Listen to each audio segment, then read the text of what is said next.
ಜೋರಾಗಿ ಕಾವೇರಿಗೆ ಒದ್ದ ಬೃಂದ.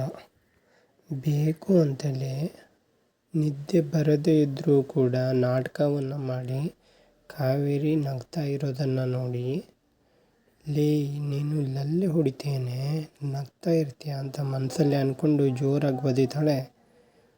ಕಾವೇರಿ ನೆಲಕ್ಕೆ ಬಿದ್ದುಬಿಡ್ತಾಳೆ ಪಾಪ. ಆದರೆ ಇವಳಿಗೆ ತಲೆನೋವಾಗಿದೆ ಅಂತ ಇವ್ರು ಅಂದ್ಕೊಂಡಿದ್ದಾರೆ. ಆದರೆ ತಲೆಯಲ್ಲಿ ಪೂರ ವಿಷನೇ ತುಂಬ್ಕೊಂಡು ಬಿಟ್ಟಿದ್ದಾಳೆ.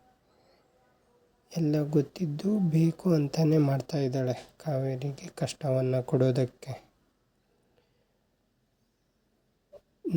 ನಾನು ನೋಡ್ತೀನಿ ಯಾವಾಗ ನೀವು ಒಂದಾಗಿರ್ತೀರ ಅಂತ ನಾನು ನೋಡ್ತೀನಿ ಅಂತ ತನ್ನ ರೂಮಲ್ಲೇ ಮಲಗೋ ರೀತಿ ಮಾಡ್ಕೊಂಡಿದ್ದಾಳೆ. ಮತ್ತು ಕಾವೇರಿ ಅವಳ ಜೊತೆನೇ ಇರೋ ಹಾಗೆ ಮಾಡಿದ್ದಾಳೆ ಬೃಂದ.